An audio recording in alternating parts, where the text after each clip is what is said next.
Thank you so much, and I'm delighted to have so many people here.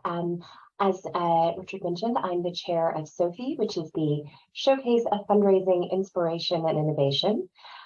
We are a charity, a tiny charity that was set up by fundraisers for fundraisers, and our mission is to help fundraisers be even more effective at their jobs by offering evidence-based practice and ideas that you can turn into practice yourselves. We believe at SOFII that great fundraising results start with great supporter experiences. And we were so delighted to be asked to partner on this webinar because that's what this is all about, is really evidence-based practice of charities that are of different sizes, different causes, taking that insight and turning great supporter experiences into increased income. I missed the opportunity to see this at the Chartered Institute convention this summer. I heard it was standing room only. So I'm really excited that I'm going to get to hear it with you. I'm looking forward to helping to facilitate the panel at the end. So with no further ado, I will hand it back to Richard. Thanks very much, Meredith. Brilliant. And yes, of course, this is a replay. It's an echo of the session at convention. It's not exactly the same, so there are some changes, but absolutely, yeah, it was standing room only convention in London this summer, which was great. So thank you very much. Wonderful introduction. So I'm going to talk for a little bit about loyalty. I just want to tell you a little bit about what about loyalty is, or who about loyalty is. I think it's important that you know who we are, who's speaking. So about loyalty is myself, that's and Roger Lawson and Richard Spencer. There's two of us there, so Roger in the sort of the pinker shirt and me in the kind of the bluer coloured shirt. There's the two of us. We're about loyalty, and we're passionate about helping charities improve the supporter experience, grow loyalty, and see real results on the back of that. But about loyalty isn't just Roger and myself. About loyalty is a community of charities. We're working together. We're sharing our insights. We're doing workshops together. We're learning from each other's results and campaigns. And we're a growing community. So each of these charities here we've worked with at various points since we set up, and many of us are working still together now. And this represents a growing group of charity professionals who are really committed to growing loyalty. Fantastic. We might be best known for measuring and growing loyalty. There's a lot more we do.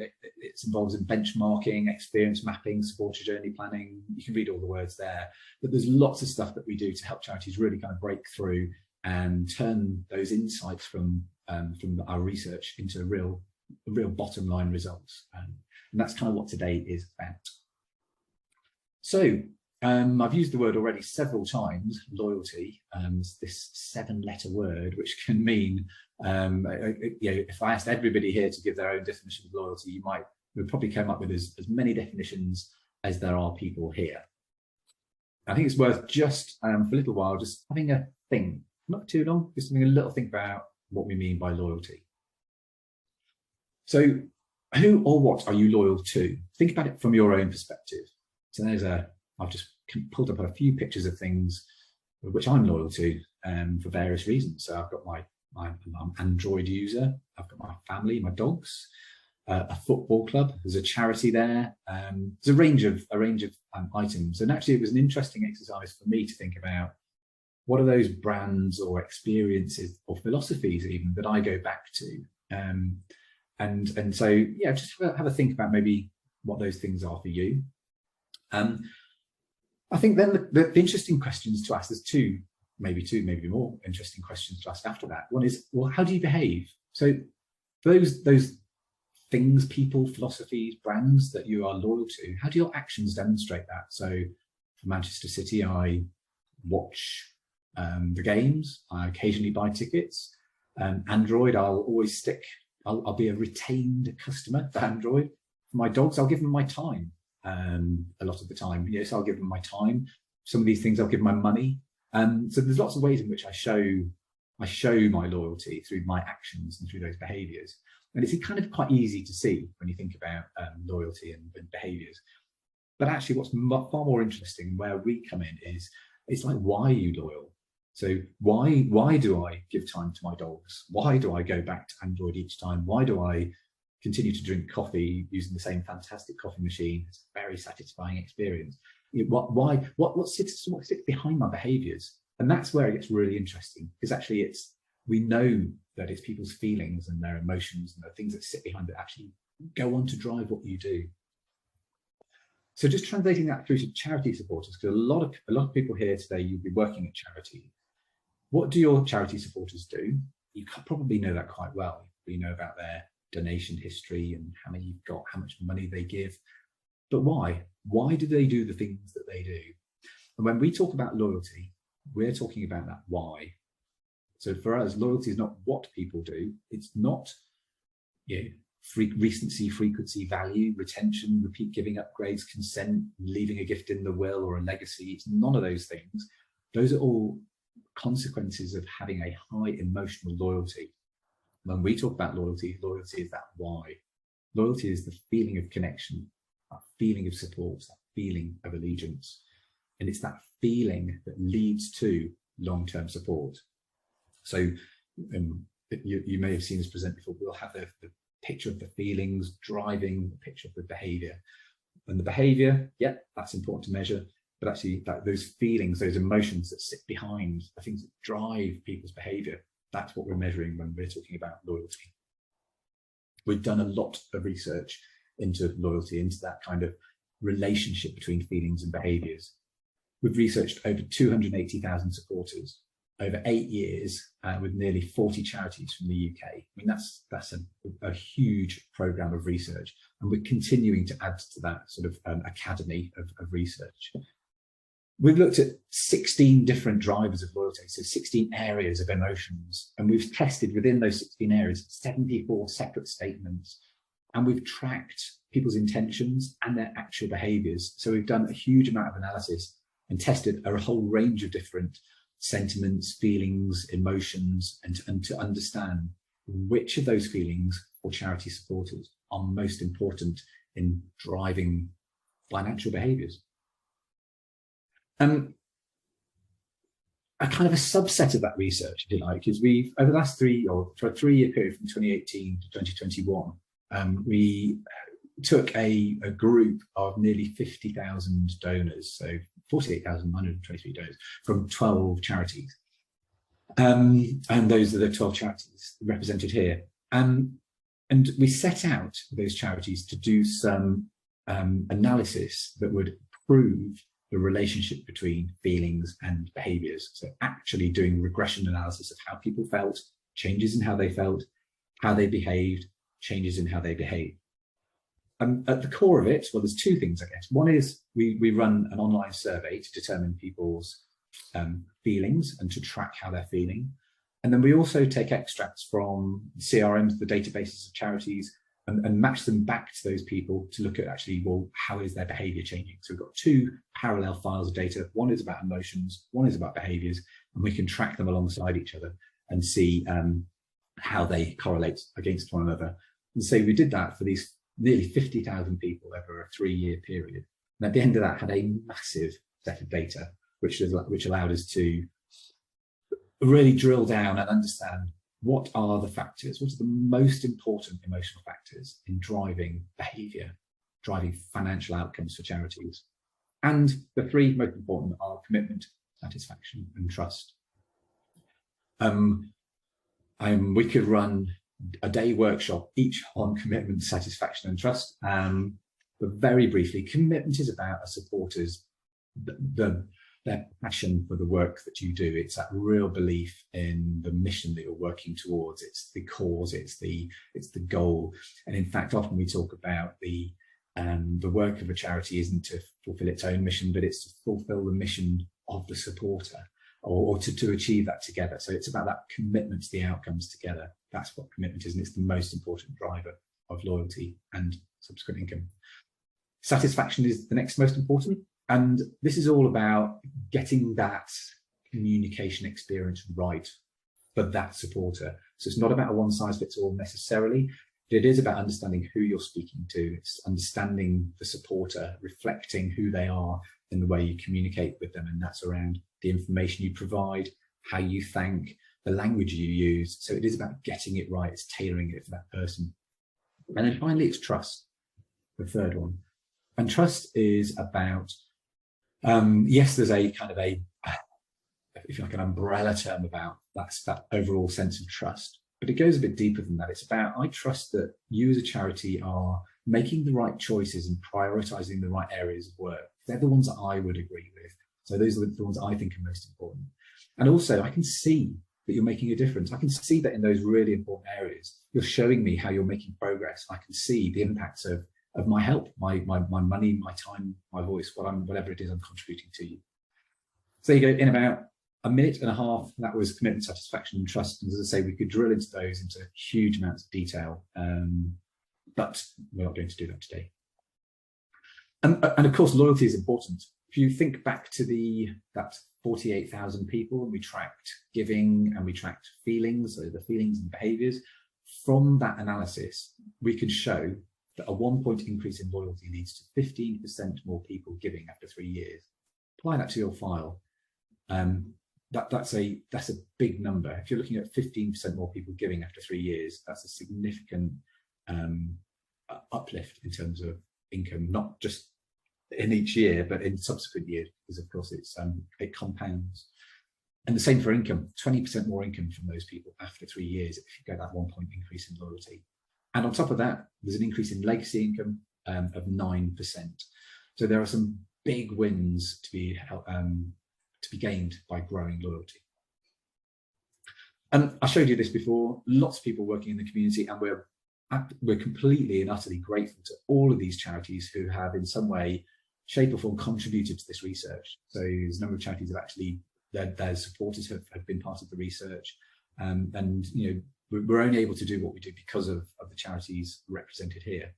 And 4 of these, we've got Diabetes UK, Mind, Cancer Research UK, and the Leprosy Mission. We're going to share in more detail how they've used insights from the loyalty research and learning about commitment, satisfaction, and trust, and translating those into real action plans and growth and improvement.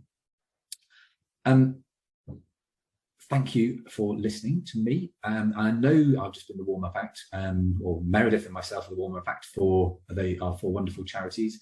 But I'd like to hand over now to Natasha Evans from Diabetes UK. And I think that, you know, we always introduce Natasha in the same way as having the best job title I think we've ever seen, that is the excellent customer experience lead. So over to you, Natasha. Thank you. Thank you, Richard. Yes, I'm Tash, the excellent customer experience lead at Diabetes UK.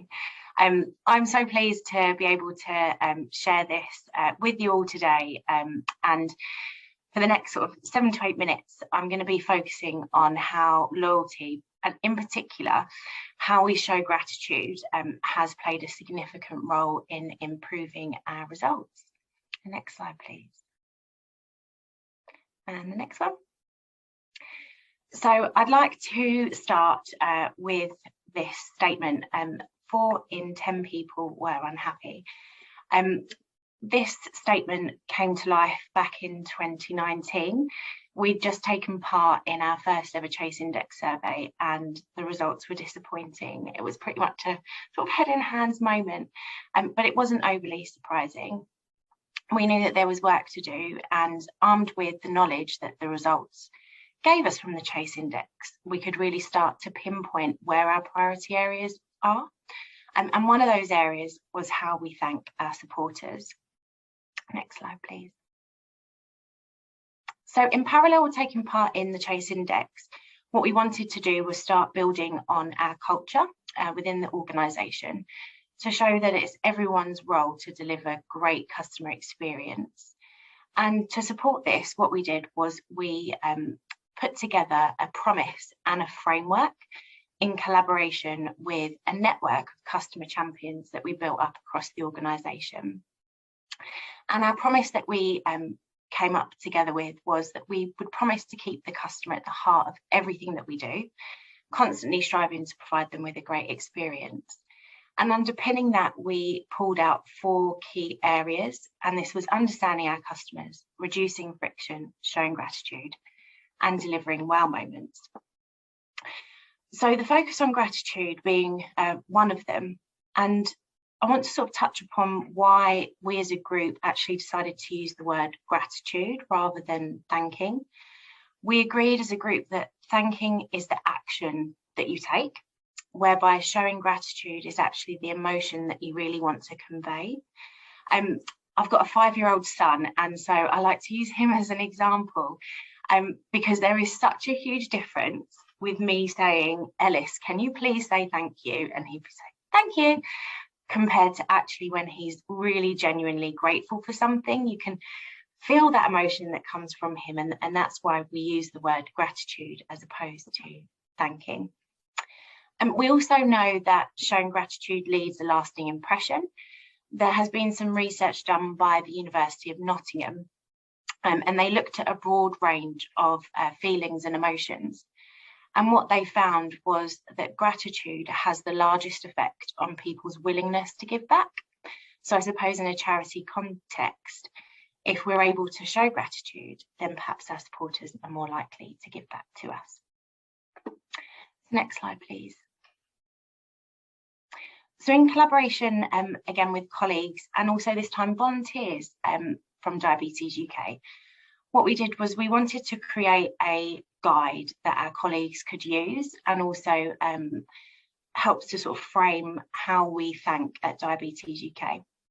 So as a group, we created a thank you model and a guide, and I've included a snippet of that on screen so you can have a little peruse through. And what we've seen with this is that teams have been able to use this and adapt it to their own ways of working. And within the guide as well, we also talk about how to construct thanking copy. So for example, we say that there's like a rule of three key components being the supporter, the beneficiary, and the charity. And a good thank you has a good balance of all these three. And the bulk of the copy should be about how the supporter has helped the beneficiary, cutting out the charity middleman to really focus on the impact that the supporter has had and how their support has really made an effect on the people that we are trying to help. Next slide, please.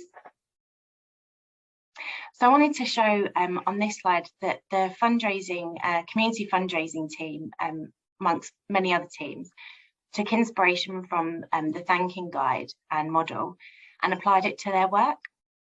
And what they also did was look to increase the amount of telephone calls that they made to say thank you to their supporters.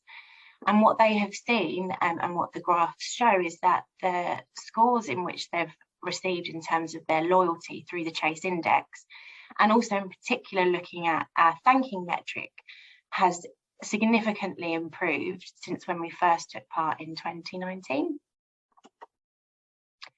Next slide, please. So there's always obstacles. Things always never really go in a straight line, up, down, left and right. And to better understand what our internal successes and barriers were, we sent out an internal survey called Simple, which is ran also by Richard and Roger about loyalty. And what the results showed us was that our colleagues had brilliant ideas about how we can improve our customers' experiences. And the need and the want was there, but what was getting in our way, I think, was the systems and also the processes that we had in place. They were really causing like a hindrance to us. And it's really likely that you may be facing similar challenges. And these can often be outside of your control, which can be quite frustrating. What we found within Diabetes UK is that process mapping, customer experiences and customer touch points has been really helpful to uncover where changes can be made, in particular without having to overhaul your system. So I'll give one example of that. We wanted to send out thank you cards to our supporters, but that was actually, the process behind that was actually quite hindering. To be able to get your hands on thank you cards, you'd have to order them in bulk, you needed budget, and then if we take ourselves back to sort of 2019 and 2020, you're adding COVID to the mix and also working from home. It was really unlikely that as a colleague, you'd be able to get your hands on some thank you cards really easily. So to overcome this, with the support of colleagues and our trading manager, we actually set up a process whereby colleagues can order packs of cards direct from our suppliers. In packs of 10, no budget required. We covered that all centrally. All they needed to do was fill out a form, and a few days later, the cards would arrive at their home address. And really, really encouraging to see the numbers of cards that have been ordered through that system. And over the last few years, over 2,000 cards have been ordered, which is a delight, because it means that over 2,000 supporters have been thanked through that method, which is brilliant. So another hurdle that we needed to overcome was how to move to a more holistic approach to thanking, recognising the supporter for their entire support and moving away from perhaps traditional transactional thanking. So we set about to organise a thankathon, and if I could have the next slide, please. Our thankathon at Diabetes UK has two very clear objectives. It's to say thank you to our supporters without expecting anything in return, and to create an organisational moment which enhances our culture that we've built to put our customers at the heart of everything we do. It's not overly easy to organise, but the benefits of it has really paid off. And we've managed to individually say thank you to 4,700 supporters over the last 3 years, and I'm really excited that we are continuing with it, and our next thankathon will be in November. So if anyone wants me to support or share anything, then please don't hesitate to get in touch. One quote that always sticks in my mind from the very first thankathon from a colleague was, "Best response to a call was a gentleman who had lived with diabetes for 32 years and who said I had taken his breath away with a call. He was really speechless and very, very pleased. It made my day as much as his." And that just gives me goose pimples even. And to know that we've made that difference is fantastic. So next slide, please. So there's never enough time to share all of our experiences, so I'll begin to conclude with what the impact has been and what the tips I've learned along the way. We've seen a significant improvement in our customer satisfaction through the Chase Index, and we've received positive feedback from supporters and colleagues who have taken part in Thankathon. Also, colleagues from across the organisation are using terminology like wow moments, excellent customer experience, and there's also an increased understanding of loyalty. And my very top tip above everything else is to find your allies within your organisation.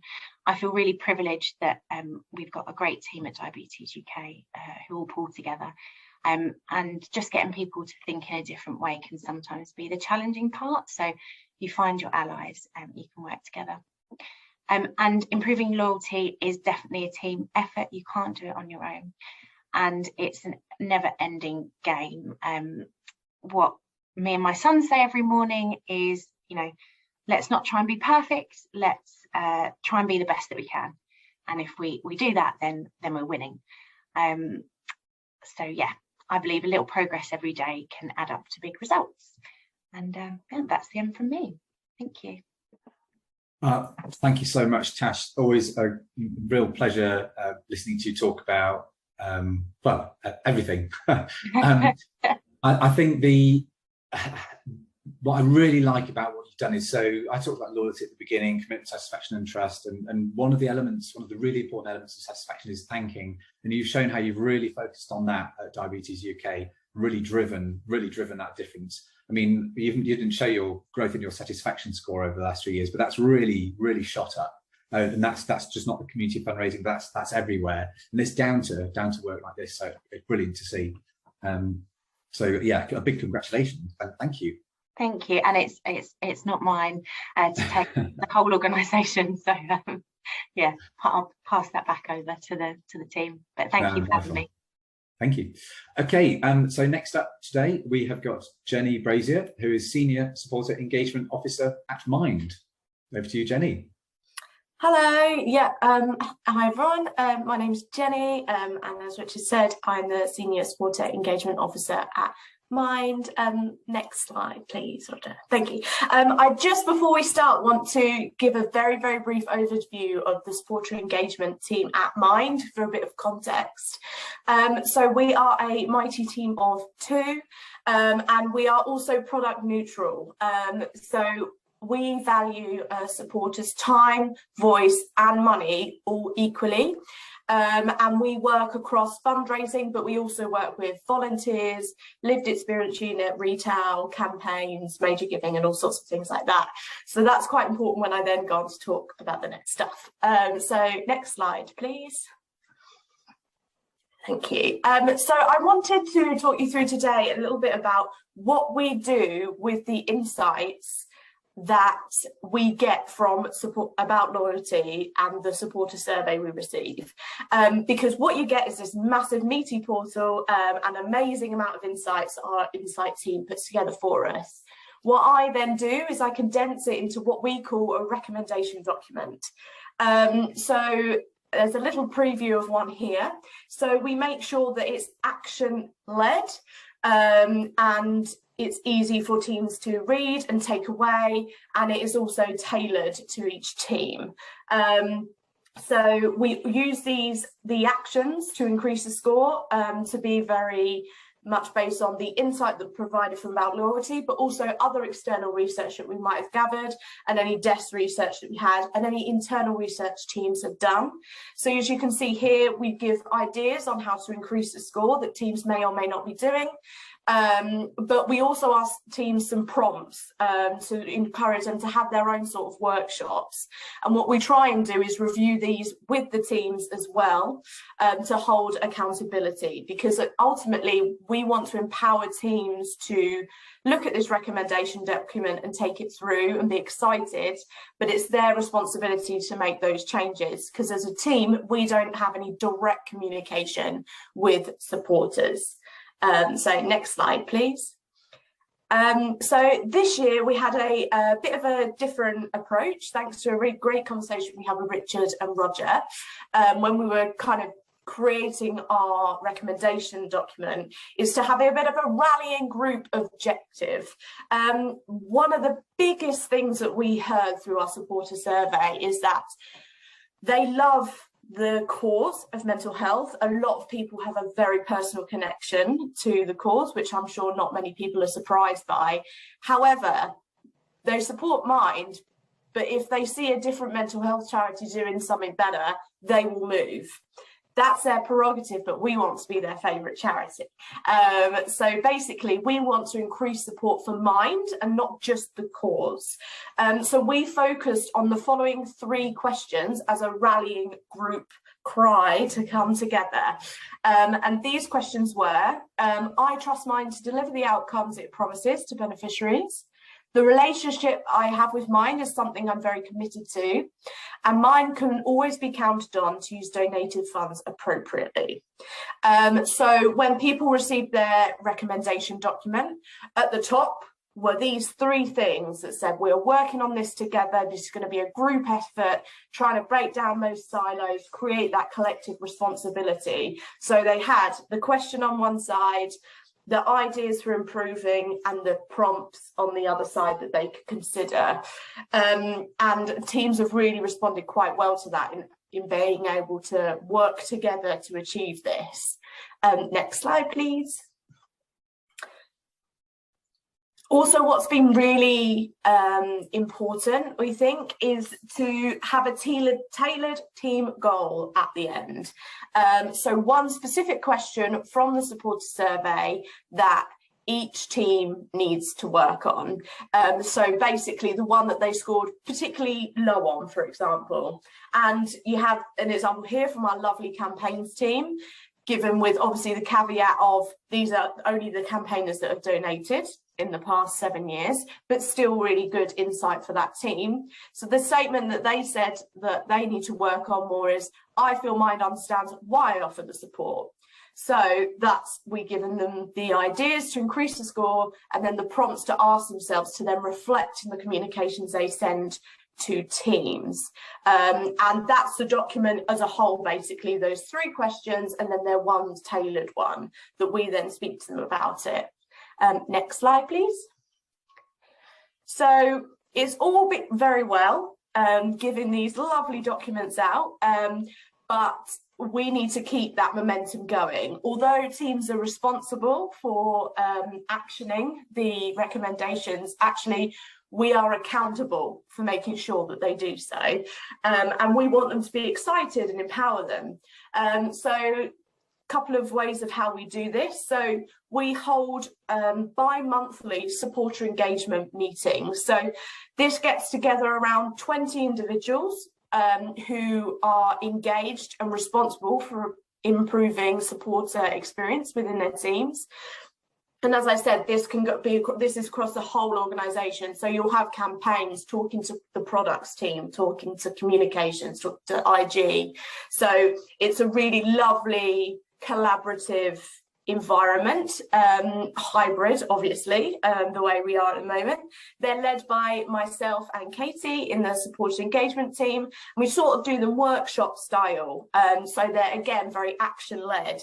So in regards to the recommendations document, we workshopped with teams how to make the recommendation document BAU, because we want teams to be thinking whenever they set up a new campaign, okay, so we're going to do this, so let's just check, is there anything that we can be doing to improve it, to improve the question of trusting to the outcome, for example. Are we demonstrating that impact, understanding that motivation?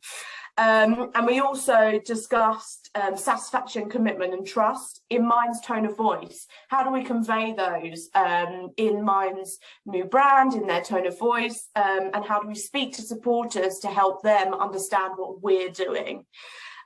We also have quarterly one-to-one catch-ups with teams. So this is less of a group scenario and more a safe space for people to ask questions. Also, perhaps sometimes also admit when they've not made any progress that quarter. We also try and make it a safe space that that's okay too. How can we help you? How can we re-put this back on the agenda? And we've had some amazing conversations recently about our 2022 survey recommendation document and how we can better improve it with teams, how we can make it feel like theirs. But the disclaimer at the bottom, we still have a little while to go. I think it's important as charities to acknowledge that we're not perfect yet. And as Tash said, we're doing our best. But I don't want to be here and be like, we've fixed it, we've solved it, it's fine. We're not there yet, but we are making really great strides. So we haven't yet embedded it into the BAU, I don't think. We need to create a cultural change, but we are getting there. As I said, we'll be meeting with teams and we're thinking next time with the recommendation document, we're going to create that in a workshop with teams one-to-one, so they feel real ownership on what the changes they're making. They can tell us what they can commit to and what bigger organisational change needs to happen for these changes, such as case studies or impact needs to happen, that we need to go away and talk about, and creating that group accountability again as well. So that's it from us. Thank you. Jeni, brilliant. Thank you so much for sharing that again. And there are 3 things I particularly love about your approach.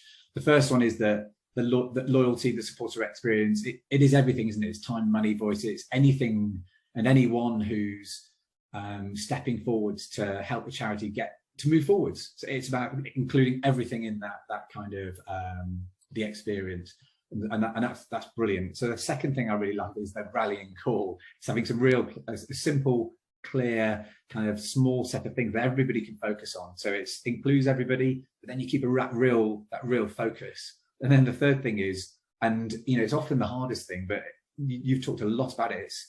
I don't necessarily like the word process, but it's how do you then get everyone on board? How do you make sure that it sticks? Make it business as usual. Get it into the way that people work, kind of day in, day out. And I think those 3 things, you know, that kind of, it's everybody, a clear focus, and then backing it up all the way through. I think it's just, yeah, it's a really, really good approach.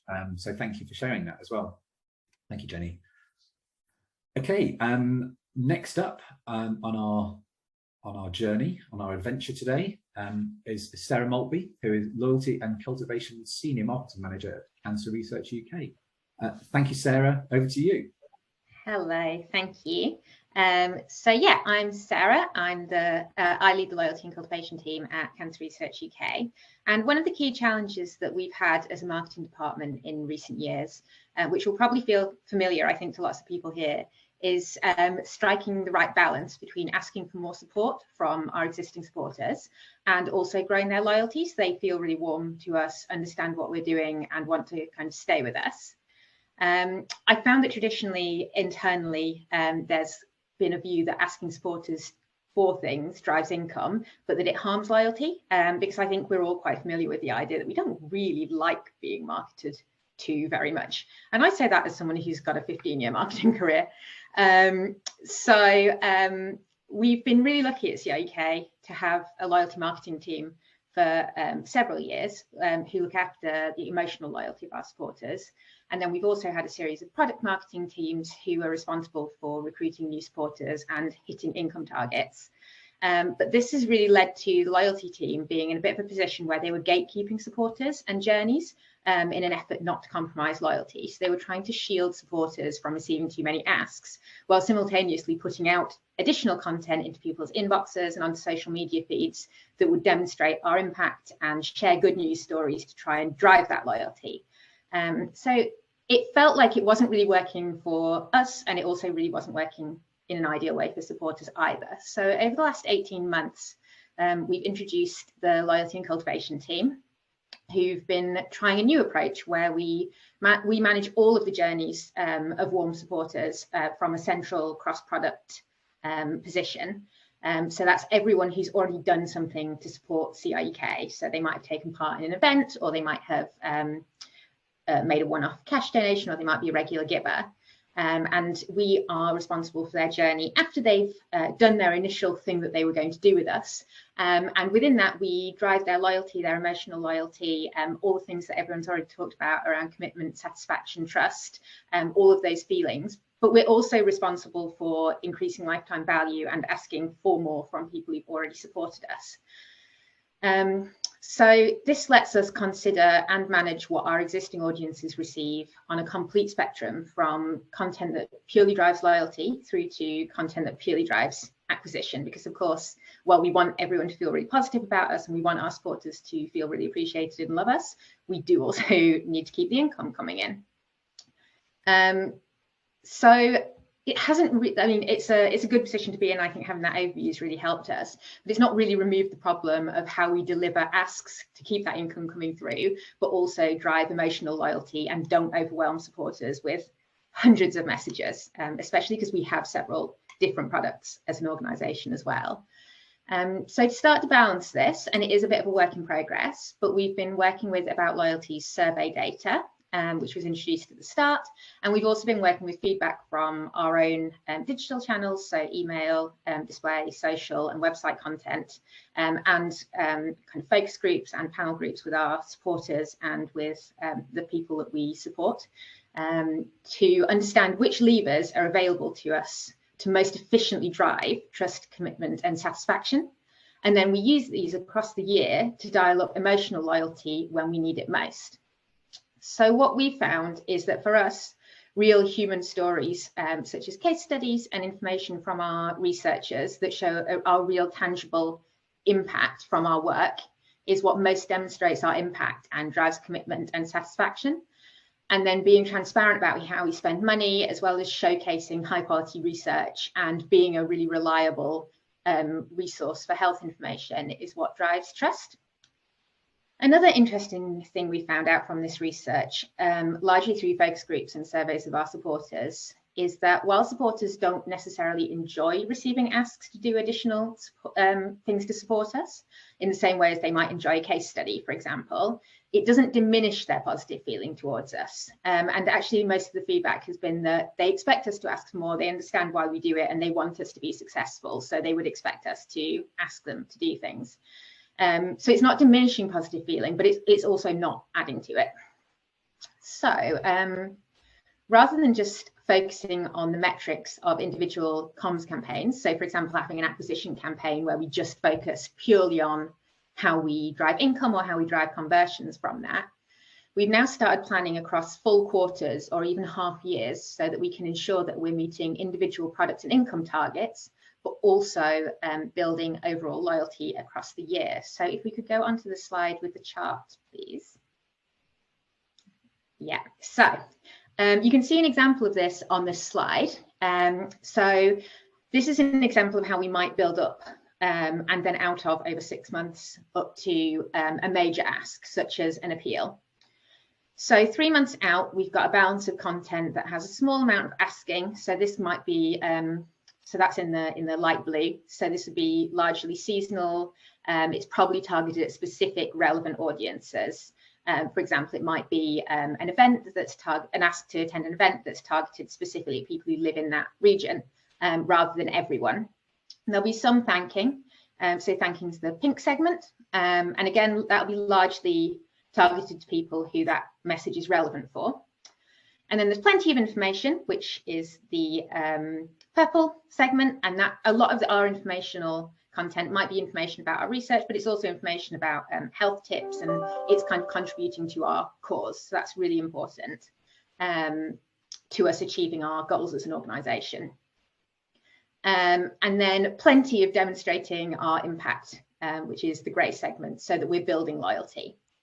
And then as we start to move towards, and then the kind of strip at the bottom shows us trying to build loyalty over time. So this is a forecast of how loyalty will build over time based on this comms journey. So then as we're moving through the months, moving towards a key mass ask, we start to increase the impact messaging so that supporters hopefully really clearly understand the benefits of supporting us and feel particularly high levels of trust, commitment and satisfaction. So emotional loyalties really are high in this model before we hit the ask. And this means that when we go in with the ask, people will hopefully be more likely to understand why they should give, rather than us trying to include all of that information within the ask itself and try and kind of get across a whole mass of information in one piece of comms or one advert or one email. So we don't need to include as much background or as much impact when we get to that campaign month, where we're really going mostly with ask and then still with an element of impact to really kind of in the moment explain why people should make that donation or become a regular giver, for example. And that means that we can be much more single-minded and clear about our message when it comes to the point of needing to make an ask. And in addition to that, by the time we reach that point where we're not seeing in that bottom bar, that dark blue bar, we're not seeing that increase in loyalty in that month. It's kind of plateaued, which is what the insight tells us happens when we're focusing on asks. We're still growing loyalty across the year. So by the end of these kind of 5-6 months, loyalty is still much higher than it was when we started because of the cumulative effect of the other months. And then after the ask, we do a really big push on thanking to make sure satisfaction stays high. And then we start the process of proactively building loyalty again, hopefully having also hit our income targets from the hypothetical appeal. So this is broadly how we're approaching knowing the levers which drive supporter loyalty and what our supporters expect and what they like to hear from us. And it allows us to plan a holistic journey, which enables us to make asks, but also allows us to keep generating income, to keep improving lifetime value of supporters, which means that we can keep making progress towards beating cancer, as well as building loyalty and satisfaction amongst our supporter base, so that we don't have to constantly keep acquiring new supporters. And that's it from me. Thank you, Sarah. Yeah, I really like seeing how you've drawn on, in particular, well, all three of the drivers of loyalty and how they can be weighted, like graphic equalizer over the period of a campaign or of a 6-month period, showing that where we're pushing on different things at different times, it's often very easy, isn't it, to get stuck into one product or communication and think that, well, everything has to be delivered in that one. But actually, if you take a few steps back and think about how over that entire period we're addressing each of the areas, it can really help focus, and it helps people, it makes it easier for people to do great things for Cancer Research UK, which is obviously a fantastic thing. So yeah, a really clear explanation of how you're using the insights there. So thank you so much. Next up is Sarah Haine, who is the Supporter Experience Advisor from the Leprosy Mission. Thank you very much, Sarah, and over to you. Hello, absolutely delighted to be here this afternoon. And first of all, I just wanted to give you a bit of information about leprosy and the Leprosy Mission ourselves, because it might not be a charity that you've actually heard of before. So if you just want to pop onto the next slide, please. Thank you.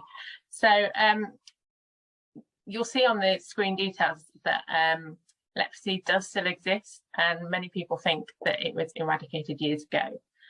And as you can see, there are more than 200,000 new cases of leprosy diagnosed each year. And the Leprosy Mission exists to help people affected by leprosy with empowering them to attain healing, dignity, and a full life. So that's just a little bit about leprosy and the Leprosy Mission and what we do. So this afternoon, I'm just going to give you a brief rundown on our journey to understand commitment. So the commitment part of the loyalty and what it means to our supporters and what it means to us. So to just give you a bit of background first, we teamed up with About Loyalty and joined the Chase Index last year. So we ran our first survey last autumn, and overall the results were really pleasing. And there were supporters saying that they were happy with how we communicated with them and how they feel that they have autonomy with their giving. And they were also really happy to trust us with their money, and they believe that we'll do what we say that we're going to do.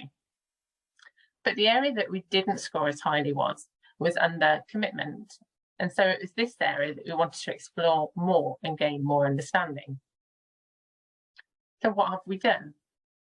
So firstly, we needed to understand what a committed supporter looks like. So why does someone support the Leprosy Mission? As 99.9% of our supporters will never be affected by leprosy or even know someone who is, we know it's not for this reason, it's not an insurance reason. And some supporters will give because of their faith. They heard in the Bible stories about Jesus healing someone with leprosy.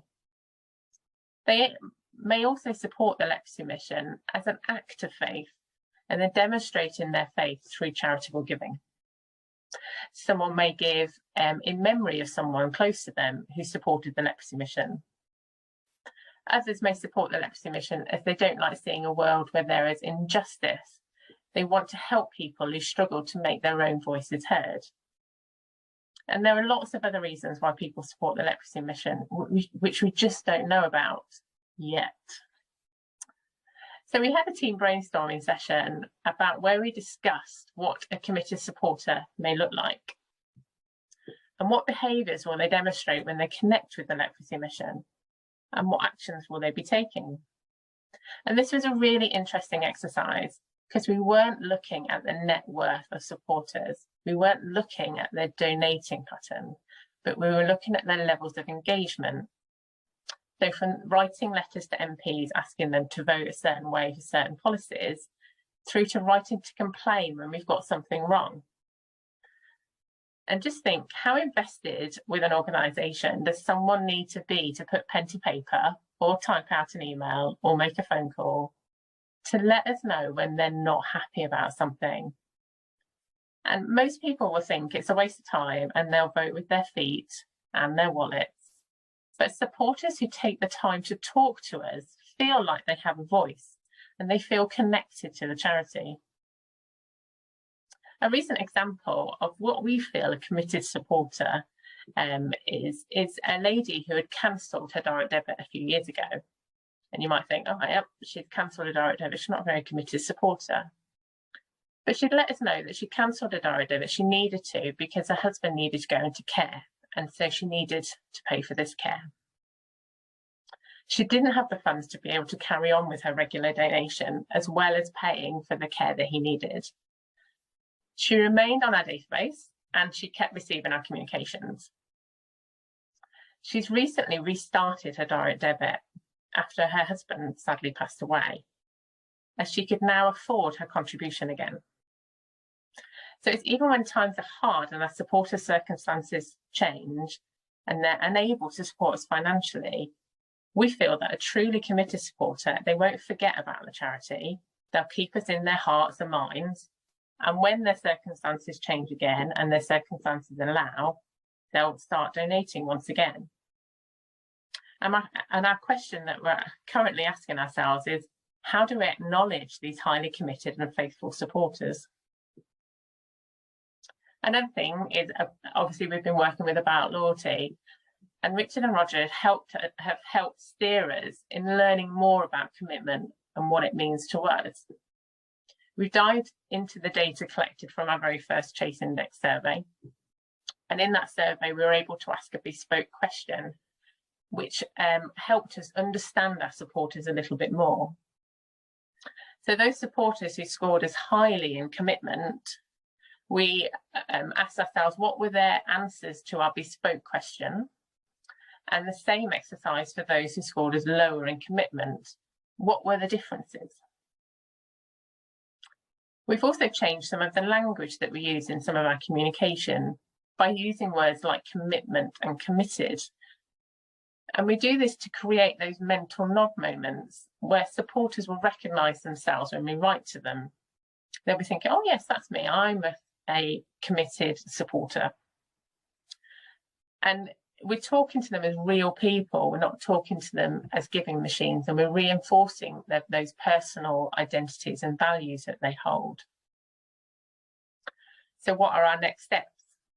We're using focus groups, asking supporters why they choose to support the Leprosy mission over another charity. And our latest Chase Index survey has gone out to supporters this very week, and we've popped in another bespoke question, specifically asking supporters why they choose to support the Leprosy mission. And I'm really interested to see the results from this specific question. And we're testing, and we're testing our assumptions.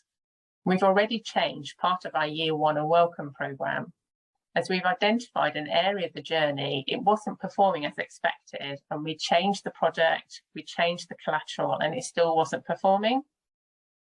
So now we're testing if the supporters' level of engagement and commitment at the time that that piece of communication is sent out, if it's at the required level needed for them to take the action that we really want them to take.